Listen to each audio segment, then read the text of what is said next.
नमस्कार दोस्तों, मैं रितेश कुमार। मैं बढ़िया हूँ, आशा करता हूँ कि आप लोग भी सही होंगे। जो कल हम पढ़ाए थे, कुछ उससे आगे लेकर हम लोग चल रहे हैं कि क्या स्थिति है और कैसे-कैसे क्वेश्चन आ रहा है, देखते हैं।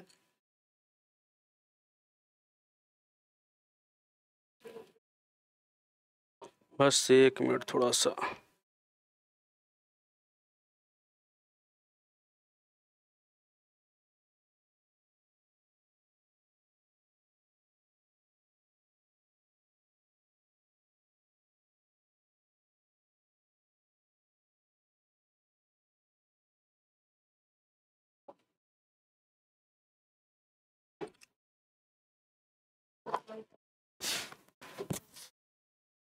निम्न में कौन-सा शुष्क क्षेत्र के अंतर्गत नहीं आता है?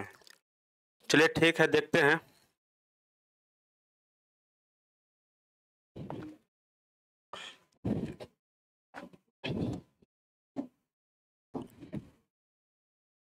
क्या है? अंतर्गत नहीं आता है, पहला नंबर तो मध्य महाराष्ट्र। मध्य महाराष्ट्र दिया है, ठीक? पश्चिमी राजस्थान और हरियाणा, अंडमान निकोबार द्वीप समूह। इसमें क्या होता है कि हमारा अंडमान निकोबार में शुष्क क्षेत्र पूछा है, तो अंडमान निकोबार में करीब सालों वर्षा होता है। अंडमान निकोबार में सालों वर्षा होता है, एक टाइम की बात नहीं है, वहां पे सालों वर्षा होती है। तो वहां का क्या स्थिति है कि वहां पे शुष्क नहीं होगा, अर्ध शुष्क होगा, ठीक ना? वहां शुष्क नहीं होगा अंडमान निकोबार में, ये होगा मतलब अर्ध शुष्क होगा, मतलब वहां पे बारिश भी सालों होती है और थोड़ा शुष्क भी मौसम होता है, तो ठीक है। नहीं, आर्द्र शुष्क होगा, सॉरी, आर्द्र शुष्क होगा। वहां पे क्या होगा? आर्द्र शुष्क।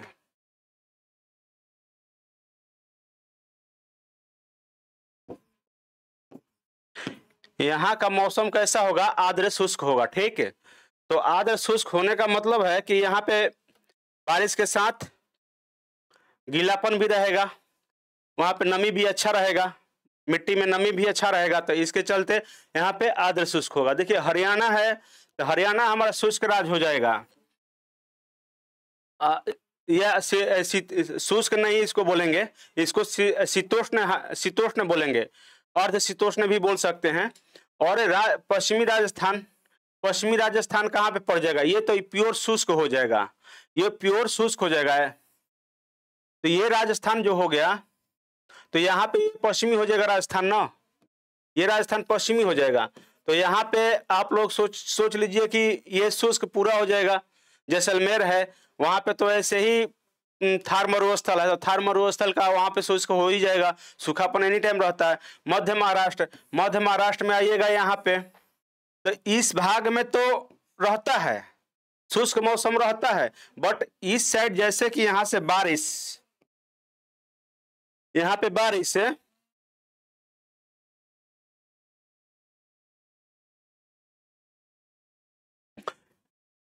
यहाँ पे बारिश क्या होगा?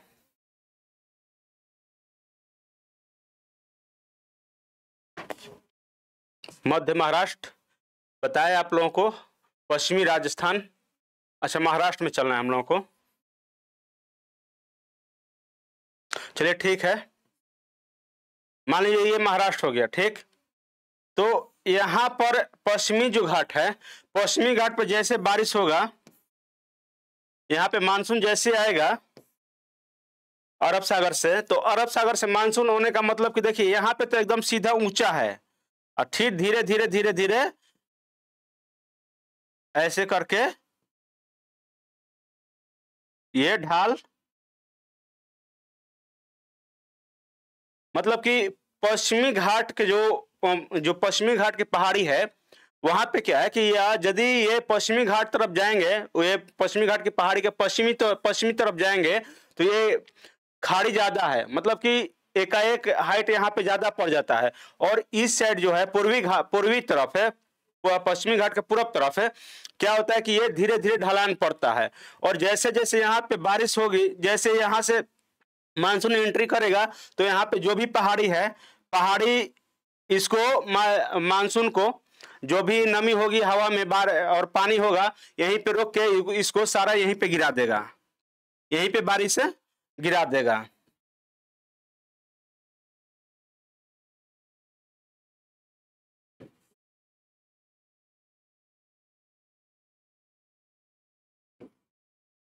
सारा बारिश यहीं पे आप लोगों को गिरा देगा, इसी साइड में पश्चिम साइड में ही सारा बारिश गिरा देगा। इसके चलते पश्चिमी राजस्थान, पश्चिमी महाराष्ट्र, मध्य महाराष्ट्र में, मध्य महाराष्ट्र के बाद बारिश मतलब कि ये शुष्क मौसम हो जाता है।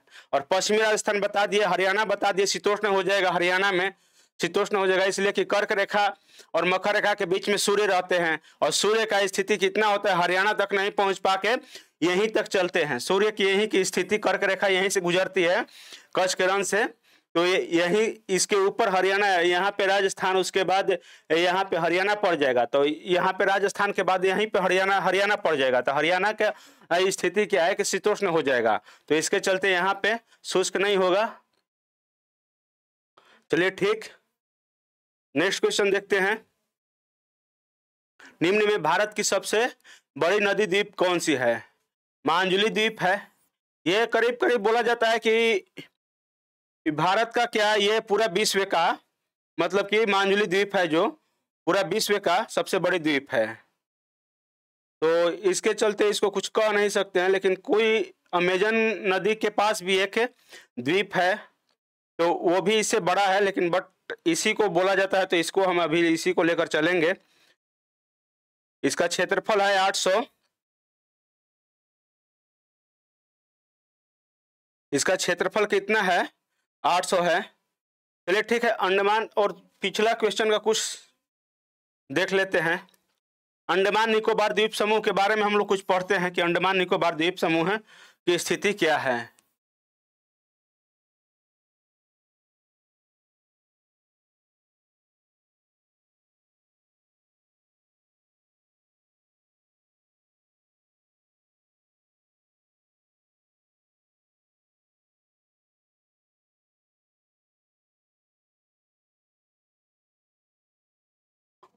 चलिए ठीक है, अंडमान निकोबार की स्थिति हम लोग देखते हैं कि थोड़ा सा मैप के अनुसार देखते हैं कि मैप में क्या स्थिति है इसका।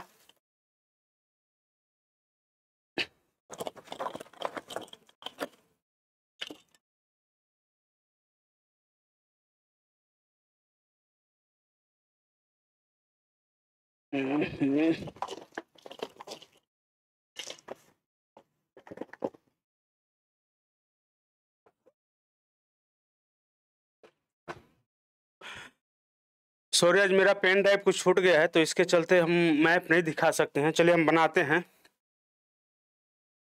भारत का मैप ही बना लेते हैं।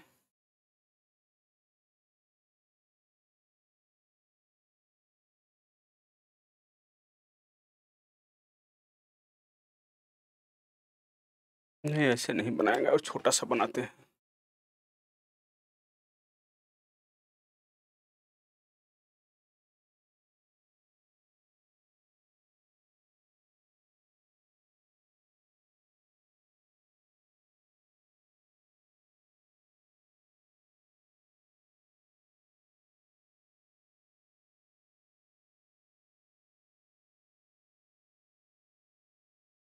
एक ये मेरा भारत हो गया, मानते हैं, और अंडमान निकोबार द्वीप समूह यहीं पे है, ठीक है।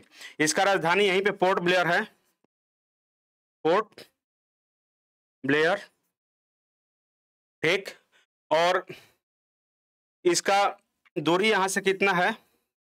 हमारे तटीय रेखा से भारत की मुख्य, मतलब कि इसको बोलेंगे मुख्य भूमि से अंडमान के निकोबार की दूरी कितनी है? तो 220 किलोमीटर ये है, ये पड़ जाता है। चलिए ठीक, और इसको कुछ, हाँ देखिए, और एक है, ये है हमारा इंदिरा पॉइंट, इंदिरा पॉइंट, ठीक, इंदिरा पॉइंट है।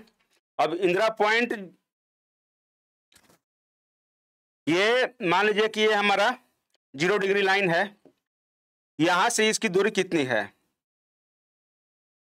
ये तो 8 डिग्री 4 मिनट हो जाएगा। यहाँ कन्याकुमारी 8 डिग्री 4 मिनट हो जाएगा। लेकिन 0 डिग्री से हमारा इंदिरा पॉइंट की कितना डिग्री पे स्थित है ये हम लोगों को जानना है। तो देखिए ये दे देगा आप लोगों को 6 डिग्री 4 मिनट, या दे देगा 6 डिग्री 45 मिनट, या ये भी दे सकता है कि 6 डिग्री 4 मिनट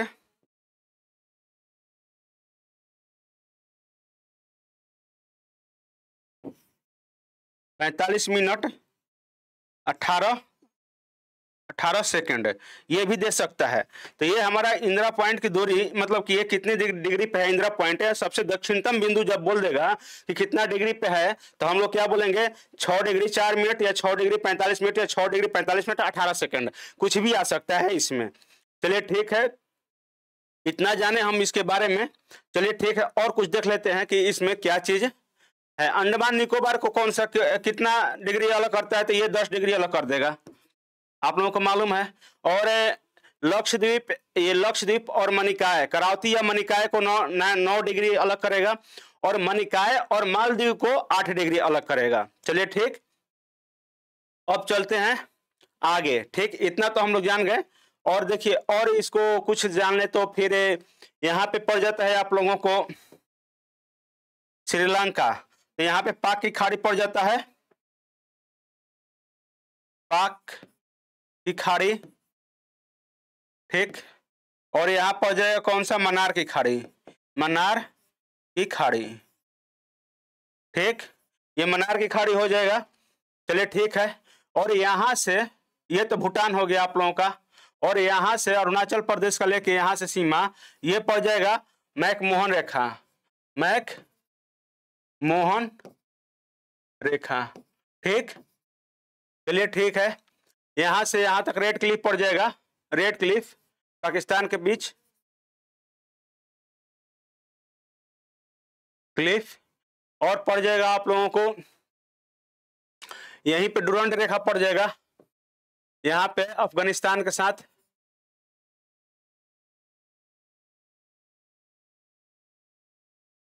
डुरंड रेखा,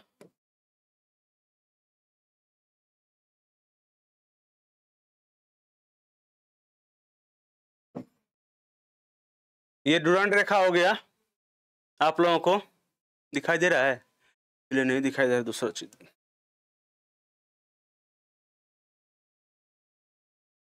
ये हो गया आप लोगों को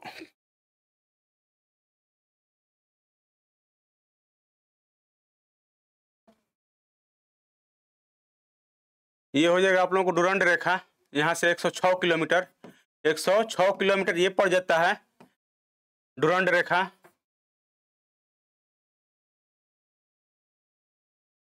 चलिए ठीक है, और यहीं पे पड़ जाता है सरक्रिक रेखा, कल 24 डिग्री या सरक्रिक। आप लोगों को इतना रेखा बता चुके हैं।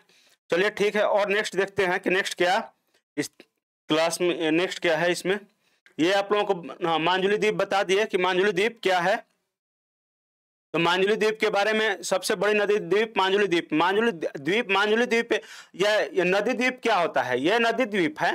तो एक पहले देखते हैं कि नदी द्वीप क्या होता है। तो नदी द्वीप वो द्वीप होता है जो कि एक सीधी रेखा टेढ़ी मेढ़ी एक नदी आ रही है। शुरू में तो आप नदी को देखेंगे कि बहुत ज्यादा सीधा चलती है, ये टेढ़ा मेढ़ा ज्यादा सर्पिलाकार बीच में हो जाती है। और क्या होता है कि बीच में सर्पिलाकार होने के कारण कभी कभी उसका क्या होता है कि ऐसे नदी चलेगी यदि, तो कभी तेज बहाव कभी तेज धार के कारण क्या होता है कि कभी कभी धीरे धीरे ये काटते ऐसे काटेगी, फिर ऐसे काटेगी, फिर ये ऐसे काटेगी। तो ये लास्ट में क्या होता है कि ये चीज हट के ये तो नदी ऐसे आ गई। अब नदी तो यहाँ पे ऐसे आ गई, और यहाँ पे क्या हुआ कि यहाँ पे कुछ पानी, यहाँ पे जो इसका गाद है या मिट्टी है यहाँ पे आके जम गया, यहाँ पे मिट्टी आके जम गया। ठीक, और ये पूरा थोड़ा सा एक ये मतलब डिल टाइप पे बन गया, थोड़ा सा हाइट इसका बन गया, ऐसा बन गया कि इस पे अब पानी नहीं पहुंच सकता है। तो पानी नहीं पहुंच सकता है तो इसका मतलब कि यहाँ पे अब कुछ जनसंख्या भी हो सकता है, जनसंख्या बच सकता है। तो ये कितना है, तो 800 किलोमीटर में करीब करीब फैला हुआ है। 800, इसका 800 किलोमीटर के आसपास है ये फैला हुआ है मांजुली द्वीप। यानी 800 क्या, इसको 800 और 800 का 900 इसको बोलिए, 900 करीब करीब 800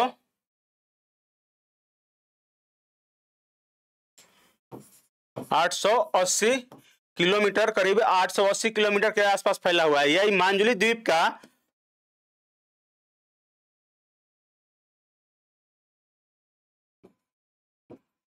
ये द्वीप है। तो ये एक मांजुली एक जिला भी है यार असम का, ठीक ना। ये असम का एक मांजुली जिला भी है। तो ये कहां पे है, तो ये असम राज्य में है। ये असम राज्य में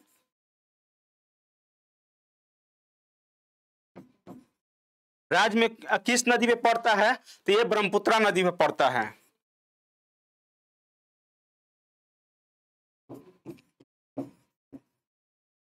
ठीक, ये ब्रह्मपुत्रा नदी में पड़ता है। अब आप लोगों को ये बता दिए मतलब कि ये 880 किलोमीटर बता दिए इसका मांजुली द्वीप का क्षेत्रफल ये है। उसके इसको लिख देते हैं वर्ग किलोमीटर, किलोमीटर स्क्वायर लिख दीजिए ना, हो जाएगा। और ठीक है, ये किस नदी है, ब्रह्मपुत्रा नदी पर है और ये असम राज्य में है। चलिए ठीक है, और देखते हैं कि आगे इसके बारे में हम लोग क्या पढ़ सकते हैं। तो चलिए ठीक है, ये इतना देखें और आगे देखते हैं कि ये नदी द्वीप के बारे में समझ गए कि नदी द्वीप का है। मनिकाय कहां पे है, मनिकाय कहां पर है, तो मनिकाय आप लोगों को कहां पड़ जाएगा, लक्षद्वीप, और मनिकाय वहीं पे है, लक्षद्वीप के पास है। लक्षद्वीप की राजधानी क्या है, करावती है। चलिए ठीक, नेक्स्ट क्वेश्चन देखते हैं कि इसमें नेक्स्ट क्वेश्चन क्या बोल रहा है। भारत का संघीय क्षेत्र जिसके 3 राज्यों में परिक्षेत्र है।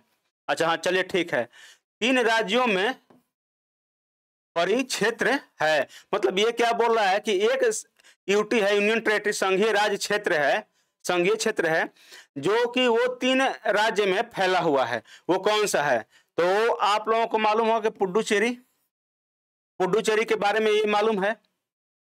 तो पुडुचेरी कहां पे है, पुडुचेरी कहां पे होगा, देखते हैं मैप होगा कि क्या, इसमें कोई मैप होगा तो।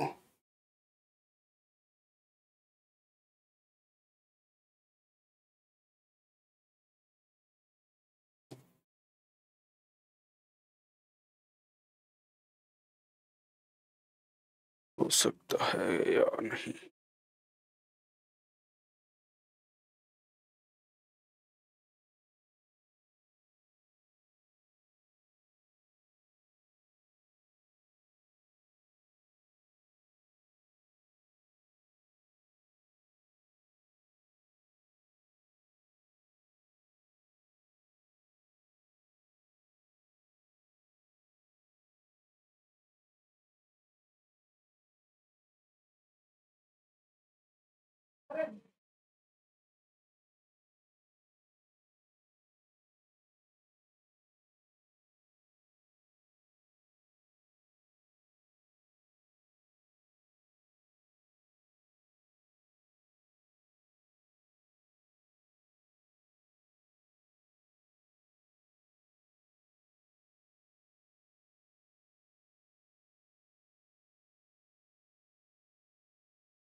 चलिए यही देखते हैं।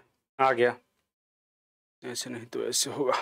देखिए पुडुचेरी कहाँ पे है, देखिए एक तो है केरला में मोहे, यहाँ पे है मोहे, ये रहा मोहे, और एक हो जाएगा तमिलनाडु में पुडुचेरी और कराईकल, 2 जिला है, दो जिला है तमिलनाडु में, कराईकल और पुडुचेरी, ठीक। और मोहे एक ये केरल में है, और आंध्र प्रदेश में ये है यमन। आंध्र प्रदेश में कौन सा जिला पड़ता है? यमन पड़ता है। तो चलिए ये देख लेंगे, इसका राजधानी कहाँ है? तो यही पुडुचेरी पड़ेगा, पुडुचेरी पड़ेगा। ये पांडिचेरी इसका नाम है, लेकिन पुडुचेरी इसकी राजधानी पड़ेगा। दादर एवं नगर हवेली कहाँ पड़ता है?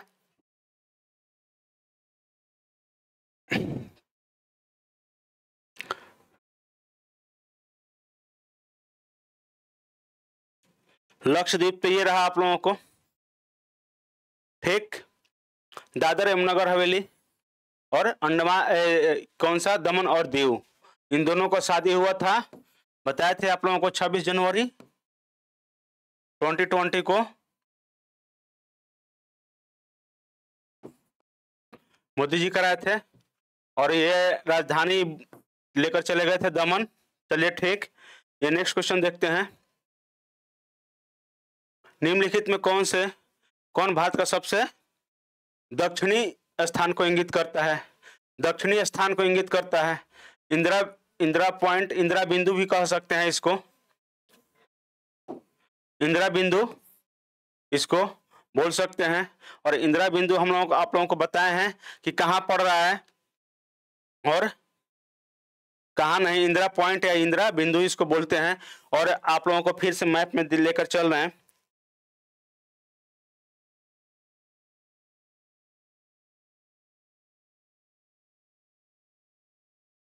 चलिए ठीक है, यही है इंदिरा पॉइंट।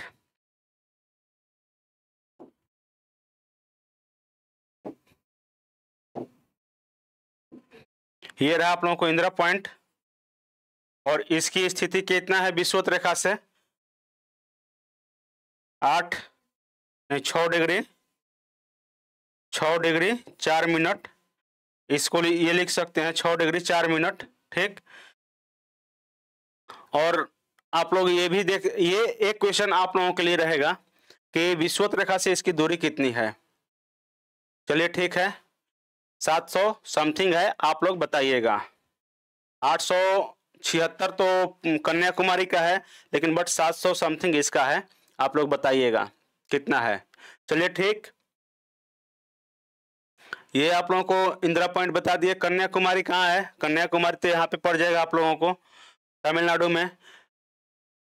और चलिए देखते हैं, इसमें तो अब कुछ पढ़ने लायक नहीं है, और आगे देखते हैं कि क्या है।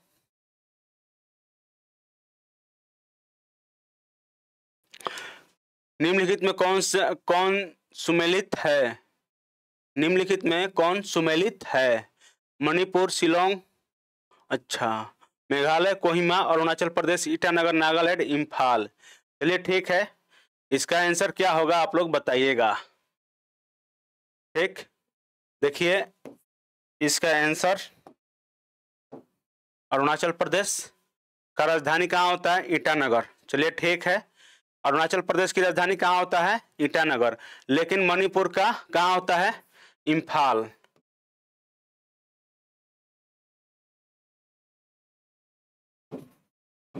मणिपुर का कहाँ होता है? इम्फाल। मेघालय का कहाँ होगा? मेघालय का होगा, ये आ जाएगा यहाँ पे शिलोंग, ठीक। और नागालैंड का क्या होगा? नागालैंड का ये आ जाएगा यहाँ पे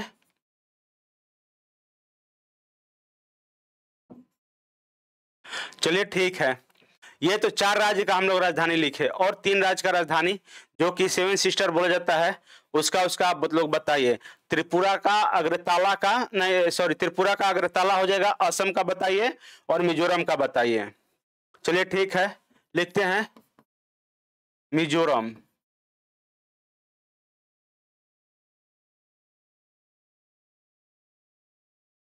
मिजोरम, त्रिपुरा और असम, ये तीनों का राजधानी आप लोग कमेंट में कल कीजिएगा। ज्यादा ये नहीं है, आप लोग मैप से भी देख के लिख सकते हैं। चलिए ठीक है, नेक्स्ट क्वेश्चन देखते हैं। वही दे दिए फिर से क्वेश्चन। चलिए ठीक है, देखते हैं कि एक इसमें क्या कौन सा आंसर होगा। तो इसमें देखिए, मेघालय, मणिपुर, नागालैंड, मिजोरम। तो मेघालय क्या हो जाएगा, मेघालय, मणिपुर, शिलोंग, मणिपुर, शिलोंग, मेघालय, आइजोल, ये नागालैंड, कोहिमा, नहीं मिजोरम का कोई कौन सा होगा, हाँ ठीक तो है, और इसका इम्फाल, मिजोरम का इम्फाल, ठीक है। इसका कौन सा हो जाएगा, 2 3 1 2 3 1, ये ठीक है, 2 3 1 4, चलिए ठीक। महाबलेश्वर निम्नलिखित में किस राज्य में स्थित है, महाबलेश्वर कहाँ पे स्थित है, महाबलेश्वर कहाँ पे स्थित है, आप लोग बताइए। ये महाराष्ट्र में स्थित है, ये कहाँ है, महाराष्ट्र में स्थित है, और ये महाराष्ट्र के सतारा जिला में स्थित है, महाराष्ट्र के सतारा जिला में स्थित है। ये क्यों, मतलब कि ये फेमस क्यों है, ये फेमस क्यों है, इसलिए फेमस है कि एक हिल स्टेशन भी है, ठीक, जो पश्चिमी घाट के, जो पश्चिमी घाट में भी स्थित है ये, और कृष्णा नदी यहाँ से, कृष्णा नदी का उद्गम होता है, महाबलेश्वर से कृष्णा नदी का उद्गम होता है। चलिए ठीक, नेक्स्ट क्वेश्चन देखते हैं। यहाँ पे और कुछ पढ़ने लायक नहीं है, यहाँ पे यहीं से महाराष्ट्र में है, जो महाबलेश्वर से लिख सकते हैं नदी का उद्गम स्थान है, ठीक। चलिए ठीक, नेक्स्ट क्वेश्चन देखते हैं। मैकमोहन रेखा निम्नलिखित में किन दो देशों को अलग करती है, चलिए ठीक है, ये तो भारत और चीन है। और मैकमोहन रेखा ये कब है, मतलब कि मैकमोहन रेखा को कब लागू किया गया था, मैकमोहन रेखा को कब लागू किया गया था, तो आप लोगों को 1914 में मैकमोहन रेखा को ये लागू किया गया था, और ये अरुणाचल प्रदेश में ही स्थित है, ठीक है। ये कहाँ पे स्थित है, तो अरुणाचल प्रदेश में,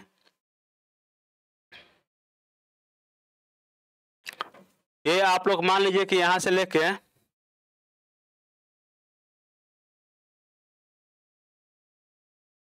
यहां तक ये मैकमोहन रेखा स्थित है, ठीक है, मैकमोहन रेखा यहीं से स्थित है।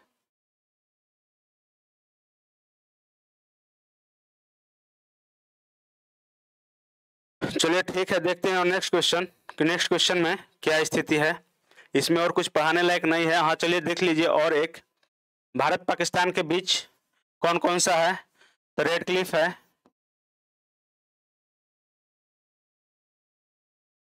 सरक्रिक है, ठीक, सरक्रिक है, और क्या है 24 डिग्री, इसको भी समान 24 डिग्री रेखा भी कहते हैं। भारत अफगानिस्तान के बाद डुरंड रेखा है, जो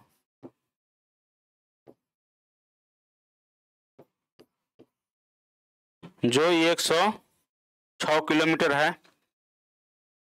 चलिए ठीक, 106 किलोमीटर ये है, जो कि यहीं पे है, ये रहा डुरंड रेखा।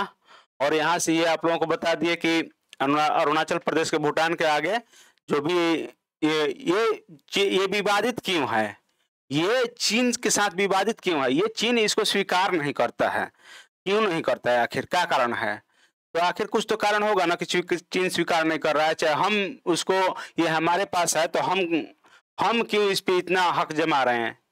तो देखिए, चीन का मत ये था ना कि जो तिब्बत का जो संस्कृति है और जो लोग हैं वहां से मिलता जुलता अरुणाचल प्रदेश के भी, मतलब संस्कृति और लोग मिलते जुलते रहते हैं, मतलब कि मिलते जुलते हैं, उन लोगों का बोली, मतलब संस्कृति है, जो भाषा है वो एक दूसरे से मिलता है और चेहरा भी मिलता है।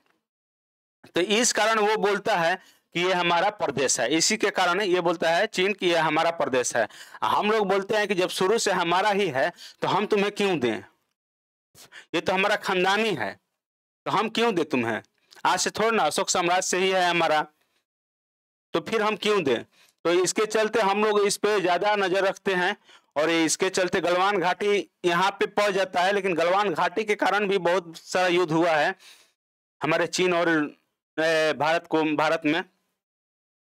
तो इसके चलते ये 1914 में इस रेखा को सर मैकमोहन जो थे ब्रिटेन के, तो वही ये रेखा को खींचे थे, लेकिन वो उसके बावजूद भी ये चीन इस रेखा को कभी अपनाता नहीं है, बोलता है कि नहीं हम इस रेखा को मानेंगे नहीं। चलिए ठीक है, नेक्स्ट क्वेश्चन देखते हैं। निम्नलिखित में कहा सूर्य अच्छा कभी ऊर्ध्वाधर नहीं होता है। देखिए बहुत ही सटीक आंसर है, सूर्य कभी ऊर्ध्वाधर नहीं होता। ये बहुत सटीक आंसर है आप लोगों के लिए, मतलब ये लोग सोचिएगा तो आप लोग इसको मतलब नहीं कर सकते हैं। तो हम इसको मैप के अनुसार देखते हैं, जैसे कि इसका तो इलाहाबाद आंसर होगा, इसका आंसर इलाहाबाद होगा, लेकिन देखते हैं मैप के अनुसार आप लोगों को सटीक जानकारी दिलाएंगे।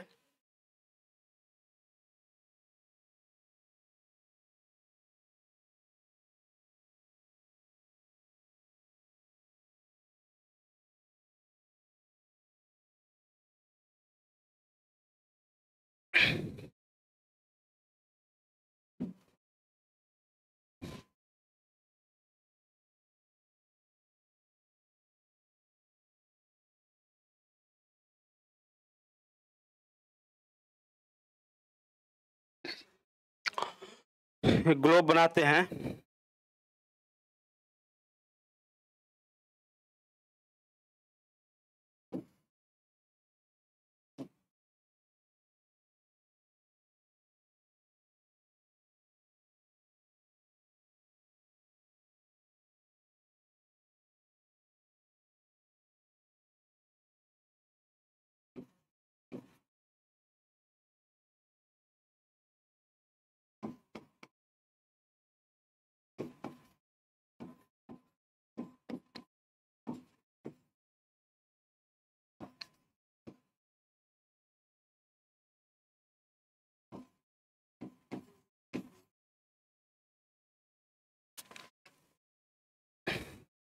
चलिए ठीक है, देखते हैं अब इसमें।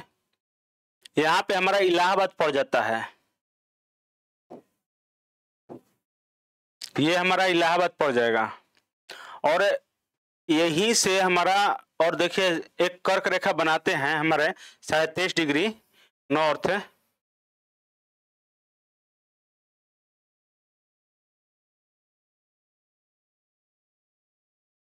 बनाते हैं, और ये कर्क रेखा हो जाएगा। और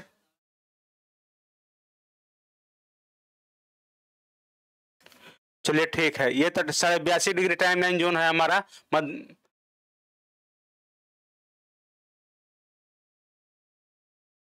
देशांतर है, और ये 82.5 डिग्री 23.5 डिग्री।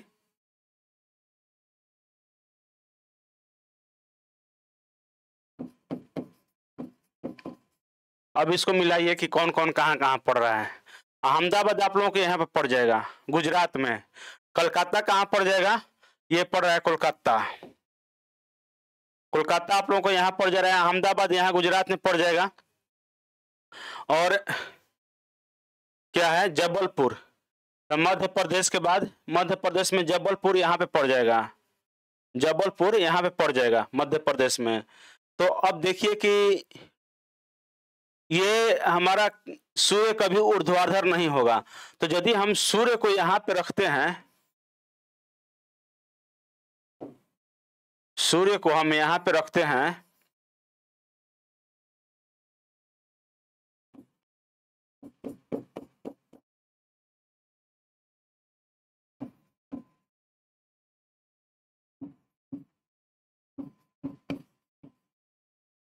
समझ गए। 21 जून को यदि हमारा कर्क रेखा पर सूर्य आता है, 21 जून को लास्ट आएगा यही पे। और एक क्वेश्चन आप लोगों को देंगे, आप लोग कुछ बताइएगा इस क्वेश्चन के बारे में। देखिए सूर्य जब कर्क रेखा पर 21 जून को आएगा, तो इससे तो नॉर्थ नहीं जा सकता सूर्य, इससे फिर यहीं से 21 जून के बाद फिर रिटर्निंग आ जाएगा 0 डिग्री पे, और 0 डिग्री से फिर चला जाएगा कहाँ, 23 डिग्री मकर रेखा पे।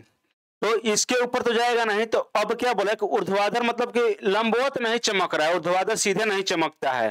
तो इलाहाबाद तो हमारा यहाँ पहुंच जा रहा है, तो यार इलाहाबाद पड़ेगा नहीं, कभी भी आ सकता है। तो इसके नीचे आएगा सूर्य ऐसे।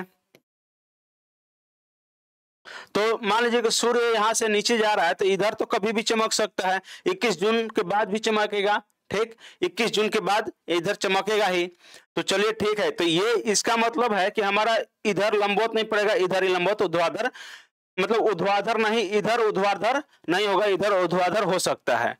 मतलब कि नॉर्थ में, कर्क रेखा के नॉर्थ में ऊर्ध्वाधर नहीं हो सकता है सूर्य, जबकि साउथ में, कर्क रेखा के साउथ में हमारा सूर्य ऊर्ध्वाधर होगा। तो चलिए ठीक है, ये तो देखे आप लोगों को समझा एक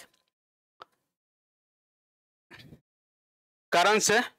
चलिए ठीक है, और इसमें क्या होगा कि अब देखिए कि इसका इलाहाबाद कैसे आंसर होगा। आप लोगों को बताएं कि इलाहाबाद कैसे आंसर इसका होगा। यहाँ पे कभी ऊर्ध्वाधर नहीं चमक सकता है, और जबलपुर में तो चमकेगा ही, जबलपुर, कोलकाता में भी चमक जाएगा और अहमदाबाद में भी चमक जाएगा। तो चलिए नेक्स्ट क्वेश्चन देखते हैं कि इसमें नेक्स्ट क्वेश्चन में क्या बोला है। भारत की भू सीमा तथा जल सीमा कुल मिलाकर कितना है। चलिए हम लोग देख लेंगे कि कितना है। तो देखिए ये पुराना डाटा 2011 के अनुसार, 1970 के अनुसार दिया है। ये पुराना डाटा है 1970 के अनुसार, ये हमारा पुराना डाटा, ठीक है, ये हमारा पुराना डाटा है 1970 के अनुसार। तो हमारा पहले कितना था, ये हमारा पहले था कि ये 22,717 किलोमीटर हमारा ये पड़ जाएगा, ठीक है। ये पुराना डाटा के अनुसार 22,717 किलोमीटर हमारा आंसर होगा। चलिए देखते हैं कि कितना कितना पड़ता है। तो मान लीजिए कि ये पहले हमारा 1970 के बाद ये कितना था, तटीय रेखा कितना था, तो 7516 किलोमीटर हम लोग तटीय रेखा था, और कितना था 15,200 किलोमीटर, कितना था शायद 15,200 किलोमीटर, ठीक है। ये 15,200 किलोमीटर ये था, 15,200 किलोमीटर ये था हमारा स्थलीय सीमा। ये स्थलीय सीमा हो गया, सीमा, और ये क्या हो गया, तटीय सीमा। तो कितना हो जाएगा, 6 1 7 9 7 5 7 3 10 12 1 1 2 22, ठीक है। मतलब 1 डिग्री का इधर उधर होगा, या तो ये एक बढ़ेगा ना तो ये एक बढ़ेगा, कोई दिक्कत नहीं है। मतलब कि 22,716 किलोमीटर ये पड़ जा रहा है। लेकिन अब हम लोग क्या कर रहे हैं कि इसमें अब देखिए कि 2023-24 के अनुसार, 2023-24 के अनुसार,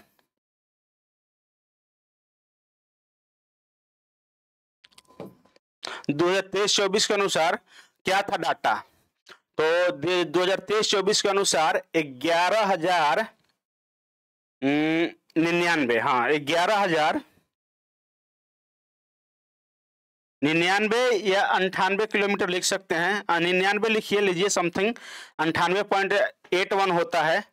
तो इतना किलोमीटर हमारा करीब पहले था 7516, लेकिन अब कितना हो गया 11,099 किलोमीटर करीब। इसका और इसका अंतर देखे तो 48%,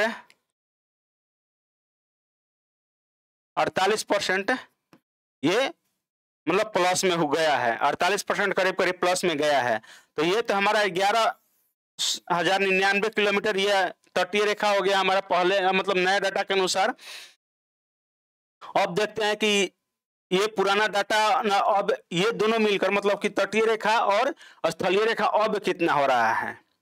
तो चलिए ठीक है, 15,200 इसमें जोड़ देते हैं, तो 9 9 2 6 2 मतलब 26,299 किलोमीटर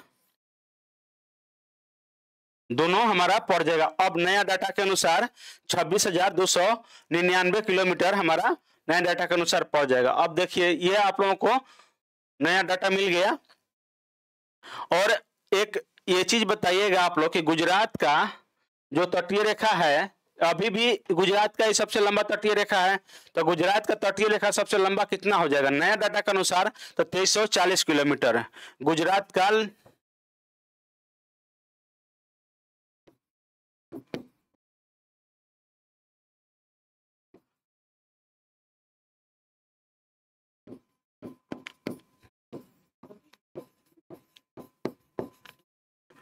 ठीक, ये कितना हो गया नया नया डाटा के अनुसार 2023-24 के अनुसार। चलिए ठीक, नेक्स्ट क्वेश्चन देखते हैं कि नेक्स्ट क्वेश्चन में, और सेकंड नंबर पे है तमिलनाडु।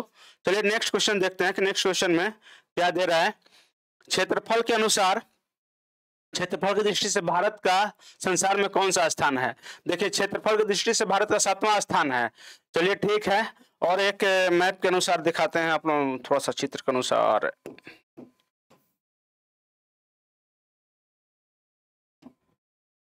ये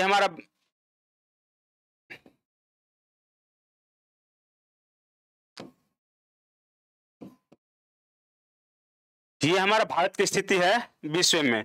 मतलब कि सोचिए कि पूरा पृथ्वी पर हमारा भारत कितना क्षेत्रफल घेरा है पृथ्वी का, तो 2.4% है, ये घेर के रखा है 4% है।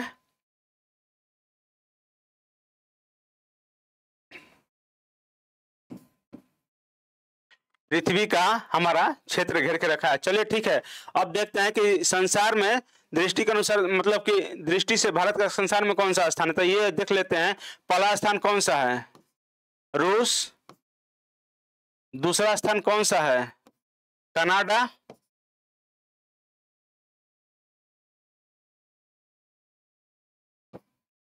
तीसरा स्थान कौन सा है? चीन। चौथा स्थान कौन सा है? यूएसए। पांचवा स्थान कौन सा है? ब्राजील।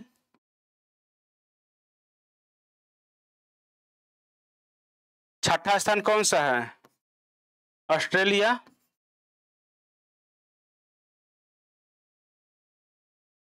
सातवां स्थान कौन सा है? भारत। चलिए ठीक, ये हम लोग देख लिए कि भारत का स्थिति क्या है। चलिए ठीक है, नेक्स्ट क्वेश्चन देखते हैं कि नेक्स्ट क्वेश्चन में, अच्छा सबसे छोटा देश इसमें एक लिख सकते हैं, सबसे छोटा देश।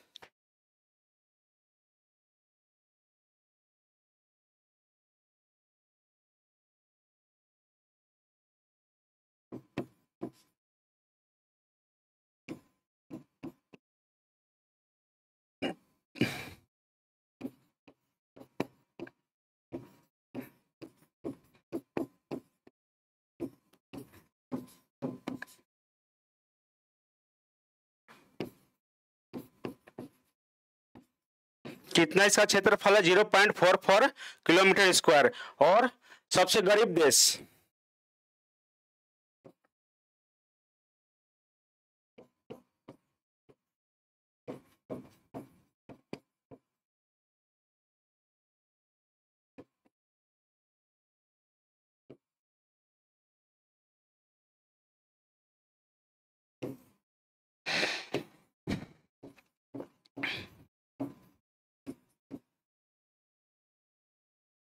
South Sudan. ठीक, सबसे गरीब देश कौन सा है? South Sudan. चलिए ठीक है, हमारा भारत मतलब पूरा स्थलीय सीमा स्थल का कितना लिया है धरती पे? तो 2.4% लिया है। चलिए ठीक है, और देखते हैं इसमें कि और नेक्स्ट क्वेश्चन क्या बोल रहा है।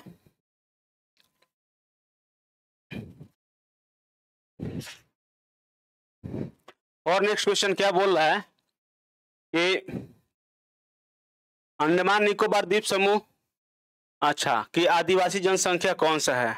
निग्रोइड है इसका, निग्रोइड ये इसका आदिवासी जनसंख्या कौन सा है, यहाँ प्रजाति पाई जाती। अब निग्रोइड करीब हजारों के संख्या में भी नहीं बचा है, 700-800 के आसपास इसकी जनसंख्या है अंडमान निकोबार में, ये ज्यादा नहीं है। ठीक ना, तो अब ये बहुत कम मतलब हजारों की संख्या में भी नहीं है अब ये, तो उसके चलते क्या कीजिएगा, छोड़िए। अब तो इन लोगों को बचाने के लिए सरकार प्रयास करती है, बट यहाँ पे कोई जा नहीं सकता, जाइएगा तो तीर धनुष का शिकार होइएगा। इसमें कौन सी ये है, कौन डर के मारे जाएगा, तो इसके चलते इस पे कोई जल्दी कैथी नहीं ले पाता है, एक्शन नहीं ले पाता है। सरकार एक बार गई थी इन लोगों की जनसंख्या का मतलब जनसंख्या गिनने के लिए, तो वहां पे भी उन लोगों को भी मार के भगा दिया लोग बहुत मार मारा तीर धनुष ले तो चलिए ठीक है, तो निग्रोइड प्रजाति, निग्रोइड शब्द कहाँ से लिया गया है? ये निग्रोइड शब्द लिया गया है स्पेनिश या पुर्तगाल से। ये निग्रोइड शब्द कहाँ से लिया गया है? स्पेन से, स्पेनिश भाषा या पुर्तगाली भाषा।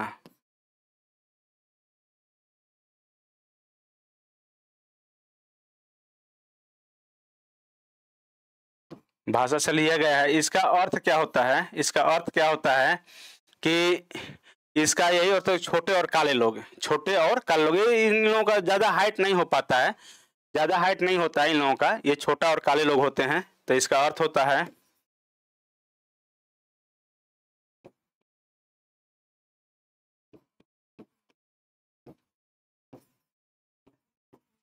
चलिए ठीक है।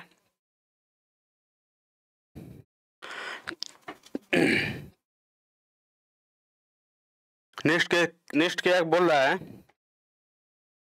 कि पाकिस्तान के साथ ओवरनेट सीमा। अच्छा चलिए, ये बहुत अच्छा क्वेश्चन है आप लोगों के लिए, मतलब बहुत आप लोग चाहेंगे तो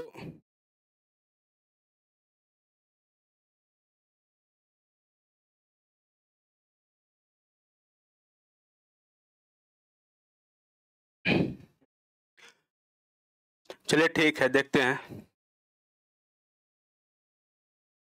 कि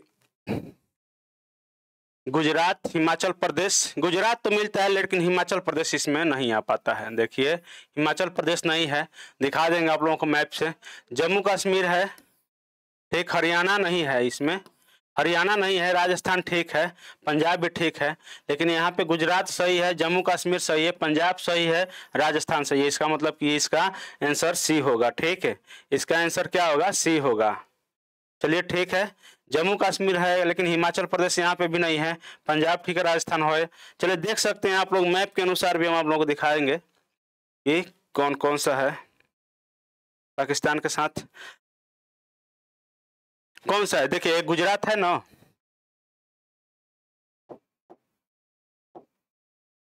एक number Gujarat, 2 number Rajasthan, Punjab 3 number, Jammu Kashmir 4 number और लद्दाख 5 नंबर।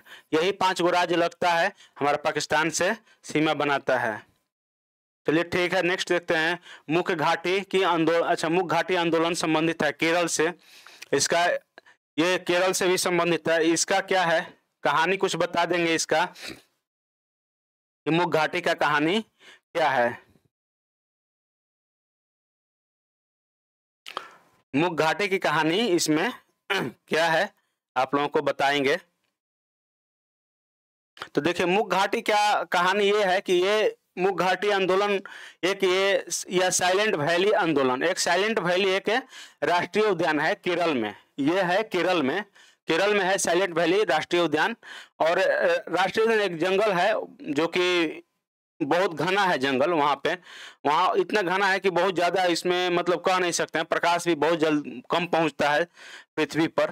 तो इसके चलते उसको साइलेंट वैली रखा गया है, एकदम चुपचाप रहने ही वहाँ पे, साइलेंट वैली का मतलब ही। तो क्या हुआ कि वहाँ एक नदी पे, एक नदी थी, उस पे बनाया जाता था ये विद्युत परियोजना। विद्युत परियोजना बनाने के लिए उस नदी के लिए विद्युत परियोजना बनाएगा तो वहां पे तो जगह लेगा ही, बहुत सारी जगह, बहुत सारा एकड़ में जमीन लेगा, कितना किलोमीटर तक जमीन लेगा परियोजना बनाने के लिए। पहले तो बांध बनाया जाएगा, बांध बनाकर पानी बहुत पीछे रोका जाएगा, उसके बाद उसको हाइट से गिराया जाएगा। तो इसके चलते उसमें क्या होता है कि पीछे बहुत सारा जमीन लिया जाता है, वो साइलेंट वैली के किनारे ही है। तो उसमें क्या था कि जितना भी साइलेंट वैली में जानवर थे, लुप्त प्राय जाति थे, उन लोगों का घर खराब, मतलब कि घर द्वार जो भी था वो नष्ट हो जाता और फिर वहां से वो लोग चले जाते या फिर लुप्त हो जाते। तो इसके चलते इसके विरुद्ध में, जल विद्युत परियोजना के विरुद्ध में ये मूक आंदोलन, मूक घाटी आंदोलन या साइलेंट वैली आंदोलन, इसको साइलेंट वैली आंदोलन भी बोलते हैं, तो ये दोनों ये चलाया गया था। ठीक है, तो आप लोगों को ये सही से कोशिश किया समझाने के लिए कि मुख्य घाटी या साइलेंट वैली मतलब कि क्या है और ये कब हुआ था। तो 1973 में ये आंदोलन शुरू हुआ था। 1973 में इस आंदोलन को शुरू किया गया था। और कौन सी कुथी कुंथीपुजा नदी है, कुंथीपुजा नदी है, कुंथीपुजा नदी है केरल में। तो उस नदी पे ये परियोजना लाया जा रहा था। इसके विरोध में मतलब ये इसके विरोध में क्या किया गया कि मुख घाटी आंदोलन चलाया गया था। और साइलेंट वैली राष्ट्रीय उद्यान भी है। चलिए ठीक है, नेक्स्ट क्वेश्चन देखते हैं कि नेक्स्ट क्वेश्चन में क्या बोल रहा है।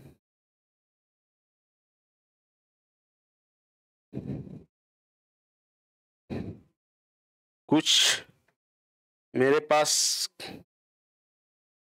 क्या बताएं, सुनना चाहेंगे आप लोग?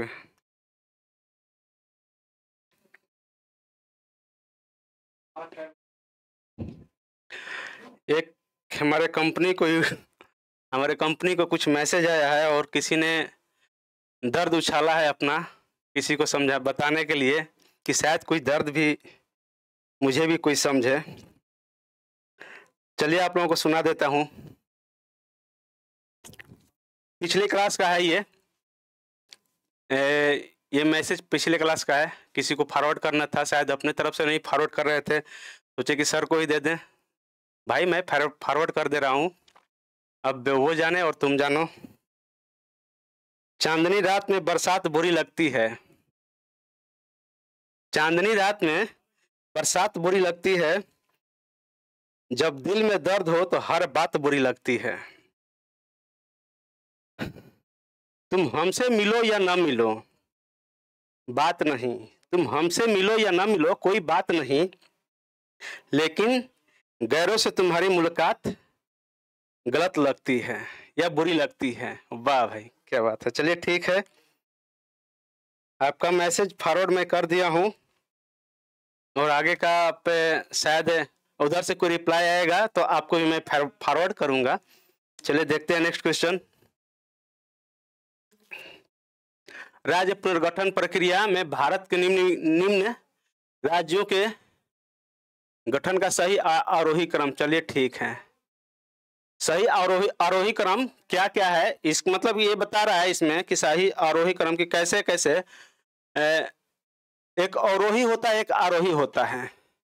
तो अवरोही मतलब देखिए आरोही आरोही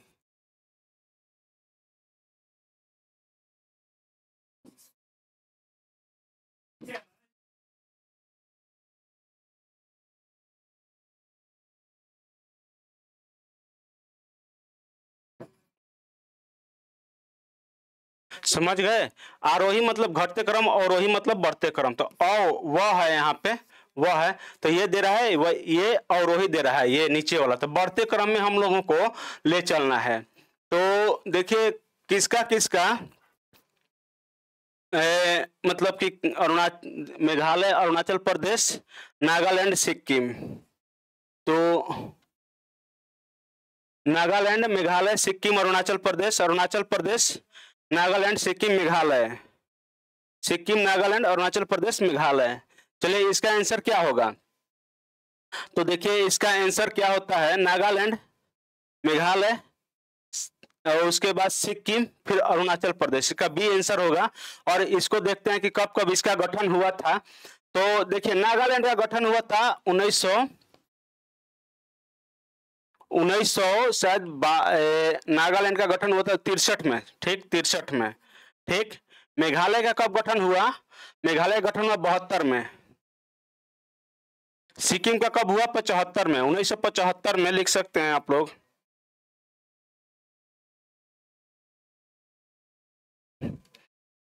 उन्नीस सौ 1975। अरुणाचल प्रदेश का कब हुआ था आप लोग बताइए? अरुणाचल प्रदेश का हुआ था 87 में, 1987 में इसका गठन हुआ था। तो देखिए ये आप लोग इसको मिला सकते हैं कि मेघालय कब हुआ था? तो 72 में, उसके बाद अरुणाचल प्रदेश का 87 में, और उसके बाद नागालैंड तो इधर हो गया 63 में। तो ये हो ही नहीं सकता है, इधर उधर उलट पलट हो रहा है। तो इसका आप लोगों का एक कुछ सीक्वेंस याद के रखना होगा। ये मतलब कि कुछ गिने चुने ही प्रश्न आते हैं, जैसे कि ये प्रश्न आ गया, ये रिपीट हो सकता है। ऐसा प्रश्न अधिकांश रिपीट होगा तो रिपीट ही होगा, अदरवाइज नहीं होगा, ठीक ना। तो बहुत कम देता है। तो ऐसे करके आप लोग इसका कुछ डेट याद रख लीजिएगा और उसके बाद आप लोगों का क्वेश्चन ये सॉल्व हो जाएगा। चलिए ठीक है, नेक्स्ट क्वेश्चन देखते हैं इसमें कि भारत में ज्वारीय शक्ति उत्पादन सर्वाधिक है। हाँ देखिए ठीक है, भारत में ज्वारीय शक्ति उत्पादन कहाँ पे सबसे ज्यादा है? भारत में ज्वारीय शक्ति उत्पादन सबसे ज्यादा कहाँ पे है? तो आप लोग देख सकते हैं कि इसमें सबसे ज्यादा कहाँ पे है, तो गुजरात में। गुजरात में इसका ज्वारीय शक्ति उत्पादन सबसे ज्यादा है। क्यों है? कि वहां पे ज्वार भाटा बहुत ज्यादा अधिक आता है। कितना? तो बहुत ज्यादा ज्वार भाटा आता है।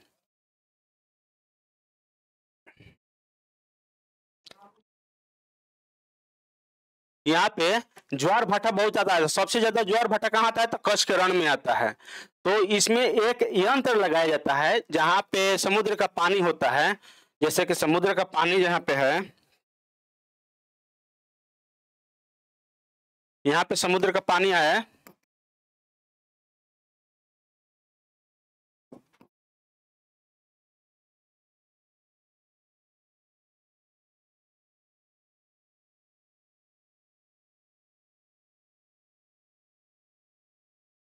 तो चलिए यहाँ पे समुद्र का पानी जो है तो ये आएगा आप लोग, यहाँ पे ज्वार भाटा बहुत ज्यादा अधिकांश आता है। तो एक ऐसा यंत्र लगाया जाता है कि जो पानी के ऊपर आता है, जैसे कि ज्वार भाटा आएगा तो ऊपर जाएगा फिर नीचे जाएगा, फिर ऊपर जाएगा फिर नीचे जाएगा, और नीचे एक मशीन लगाया जाता है कि उससे जो बिजली उत्पन्न हो। तो इसके लिए ये मतलब कि ज्वारीय शक्ति उत्पादन सर्वाधिक यहीं पे गुजरात में अधिकांश है।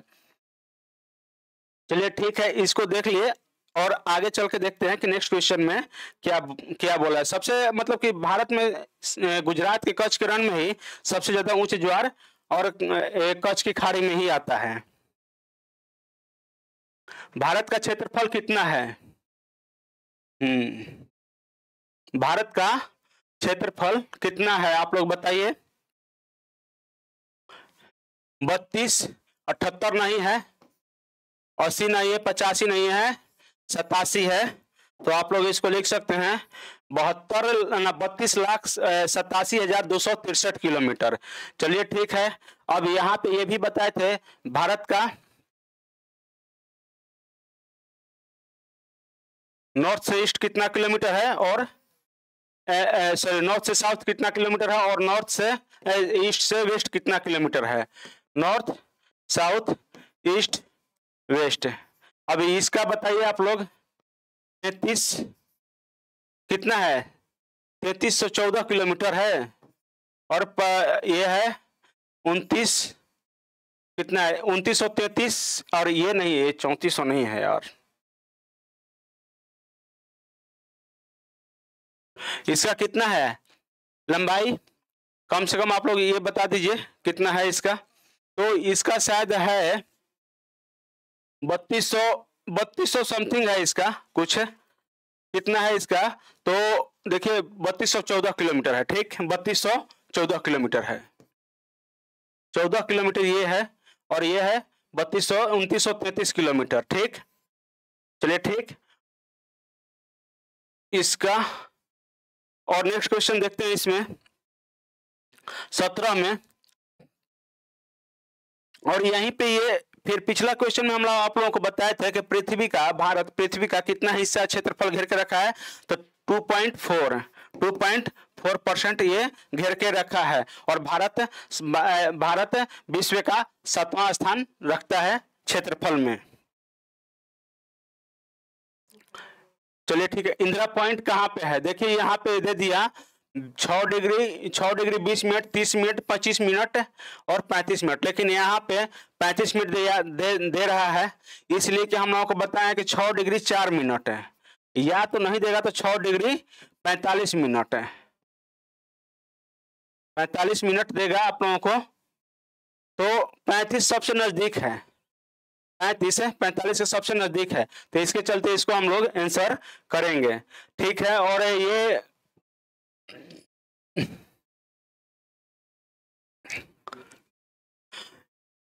और देखिए ये तो है हमारा इंदिरा पॉइंट। सबसे कौन सा है? दक्षिणतम बिंदु है। उत्तरी बिंदु कौन सा है? इंदिरा कॉल है, आप लोगों को बताया है। ठीक, चलिए ठीक है, ये तो दोनों ये हो गया। और चलिए देखिए अच्छा ये एक और चीज बता दीजिए आप लोग कि पूर्वी बिंदु, बस 5 मिनट और, ठीक है। पूर्वी बिंदु और पश्चिम, ये तो आप लोग बता दिए। और पूर्वी बिंदु कौन सा है और पश्चिमी बिंदु कौन सा है, ठीक। तो ये है पश्चिमी, पश्चिमी ये तो किबुथु है, किबुथु डोंगगांव।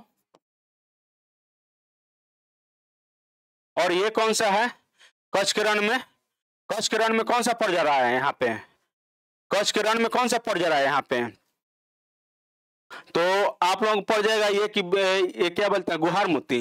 हाँ गुहार मोती, गुहार मोती, यहाँ पे गुहार मोती पड़ जा रहा है। चलिए ठीक है, नेक्स्ट क्वेश्चन देखते हैं कि भू आंदोलन निम्नलिखित में पंचवर्षीय योजना के दौरान आरंभ हुआ था। प्रथम पंचवर्षीय योजना के दौरान आरंभ हुआ था। इसमें बताया गया था भू आंदोलन में कि जब 1947 में हमारा देश आजाद हुआ था तो उसमें क्या बताया गया था कि बहुत असमानता थी आर्थिक स्थिति में, सबके पास न खेत था, न खाने का पैसा था, न घर द्वार न घर रहने का था। तो इस स्थिति में देखा गया कि बहुत स्थिति हमारे भारत में ऊपर और नीचे थी, आर्थिक स्थिति में असमानता थी, सबके पास नहीं थी, किसी के खाने के पास भी नहीं था, किसी के कपड़े भी नहीं थे। तो खाने की तो दूर बात, खाने की तो बात ही अलग है, और खाना नहीं मिलेगा तो कपड़ा भी कहाँ से वो लोग खरीदेगा कोई। तो इसमें एक भू आंदोलन चलाया गया था, विनोबा भावे चलाए थे, ये 1951 में ही ये चलाया गया था, 1951 में भू आंदोलन चलाया गया था। अब इसमें बताया गया था कि आप लोग स्वेच्छा से, जो भी महाराजा थे, राजा थे उस समय के, जिसके पास बहुत सारा खेत था, जमीन था, तो उसमें बताया गया था कि आप लोग स्वेच्छा अनुसार आप लोग कुछ जमीन किसी को, मतलब गरीब को दान कर दीजिए, ताकि वो भी जीने का उसको भी हक है धरती पे। तो इसलिए कि पहले तो इससे इसी लोग से हड़पे हैं आप लोग भी, तो आप लोग कुछ भी तो जमीन दान कीजिए और ये पुण्य का फायदा उठाइए। तो इसके चलते भूदान आंदोलन चलाया गया था 1951 में विनोबा भावे द्वारा। और सबसे पहले कहाँ चलाया गया था भूदान आंदोलन? भूदान आंदोलन सबसे पहले चलाया गया था हमारा तमिलनाडु के पोचमपल्ली गांव में, तमिलनाडु के पोचमपल्ली गांव में चलाया गया था।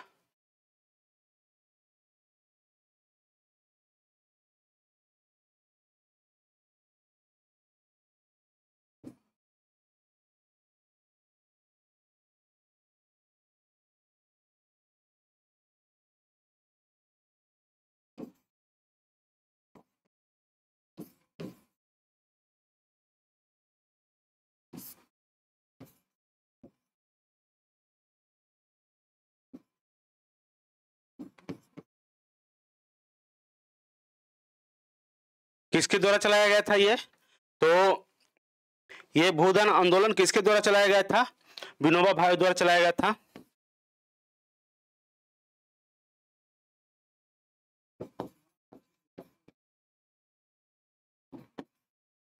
चलिए ठीक है, नेक्स्ट क्वेश्चन देखते हैं। इसमें अच्छा ये देख लीजिए आप लोग, विनोबा भावे के द्वारा चलाया गया था, ये आप लोग देख सकते हैं। और नेक्स्ट क्वेश्चन देखिए, मैकमोहन रेखा सीमांकन 1914 में आप लोगों को बताया है, इसका कहानी भी पहले बता चुके हैं, तो इसमें ज्यादा कुछ ये करने की जरूरत नहीं है। गिलगिट बल्चिस्तान, चलिए ठीक है, इसको देख लेते हैं। भारत और पाकिस्तान के बीच में है ये प्रादेशिक विवाद। तो ये 1947 में जब हुआ था, 1947 में जब हमारा पाकिस्तान और इंडिया का बंटवारा हुआ था, तो हुआ था क्या कि वहाँ पे चल रहा था कि बहुत सारे रियासत थे, 552 रियासत में सबको पूछा गया कि आप लोग या तो भारत में मिल जाइए ना तो पाकिस्तान में मिल जाइए। तो पाकिस्तान में मिलने का मतलब कि ठीक है, सबको आज़ादी थी। तो कश्मीर को बोला गया, तो कश्मीर बोला कि नहीं, हम अपना अलग ही देश रहेंगे, हम स्वतंत्र रहना चाहते हैं। ठीक है भैया, आप रहिए। तो 1947 के जब आज़ादी के कुछ दिन ही बाद यहाँ पे क्या हुआ था कि पाकिस्तान ने कुछ अपना उग्रवादी इसमें भेज दिया था। और भेजने के बाद क्या हुआ था कि कुछ उग्रवादी अपना यहाँ पे भेज दिया था, तो वो कौन से उग्रवादी थे, उनका नाम था कि आप देखिए, याद नहीं आ रहा है हमको कुछ, तो वो उग्रवादी यहाँ पे चल आके बसे और उसके बाद ये पाकिस्तान को, मतलब पाकिस्तान के कुछ हिस्सा में, जम्मू कश्मीर के कुछ हिस्सा में मतलब कि हिल गए। उसके बाद क्या हुआ कि फिर हरि सिंह के पास ये पैगाम गया कि हरि सिंह, ऐसा ऐसा स्थिति है कि कुछ उग्रवादी हमारे क्षेत्र में घुस गए हैं, तो क्या किया जाए। तो हरि सिंह के पास तो अपना ताकत है न, था नहीं, पूरा अपना सैनिक वैसा था नहीं ना, उनके पास कोई हथियार वैसा था। तो फिर वो क्या करते, या तो सिलेंडर बोलते पाकिस्तान को, नहीं तो फिर दूसरा ऑप्शन था कि हमारे भारत राज्य में आकर मिलिए। तो भारत के पास आए, तो भारत के पास आए तो नेहरू जी से बोले, तो नेहरू जी बोले कि ठीक है, हम क्या करें, हमारे तो आप हमारे क्षेत्र में तो आप आते नहीं हैं, यदि हम आपके क्षेत्र में यदि अपना सैनिक भेजेंगे तो यूनो यदि इंटरनेशनल कोर्ट जो है वो दखल दे देगा, और यूनो के थोड़ा द्वारा हम लोगों को क्या होगा कि थोड़ा सा मतलब कि गलत हम लोग ठहराए जाएंगे, तो इसके चलते हम लोग कुछ नहीं कर सकते हैं। नेहरू जी बोले, तो फिर बोले कि ठीक है, हम इस पे सोच विचार करते हैं। तो फिर सोच विचार के आए, तो फिर बोले कि ठीक है, लाइए हम विलय पत्र पे साइन करते हैं और हम भारत के क्षेत्र में विलय हो जाएंगे, भारत के राज्य बन जाएंगे। तो ये जम्मू कश्मीर को जो मिलाया गया था विलय पत्र के द्वारा, अपने भारत का राज्य बनाया गया था। ठीक है, चलिए ठीक है दोस्तों, आज यहीं तक रहने देते हैं, थोड़ा सा टाइम का अभाव है, कल इसके आगे हम लोग चलते हैं। तब तक के लिए गुड नाइट।